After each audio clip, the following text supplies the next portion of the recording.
विदर्भातील तापमानाचा पारा चढतात। विदर्भातील अनेक जिल्ह्यांमध्ये कमाल तापमान 45 अंश सेल्सिअस ते 47 अंश सेल्सिअसच्या पुढे। राजस्थानच्या जयपूरमध्ये नीट पेपरफुटीच्या विरोधात काँग्रेस आक्रमक। भाजप मुख्यालयाला घेराव घालण्याचा काँग्रेसचा प्रयत्न।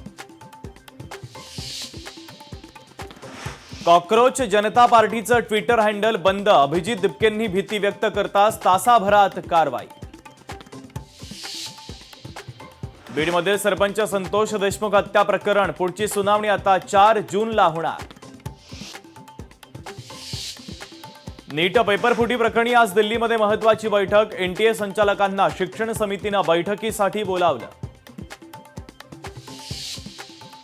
महाराष्ट्रामध्ये 30 जूनपासून SRI मोहीम 29 जुलैपर्यंत प्रत्यक्ष पडताळणी होणार। 9.86 कोटींपैकी किती मतदार वगळणार याकडे राज्याचं लक्ष।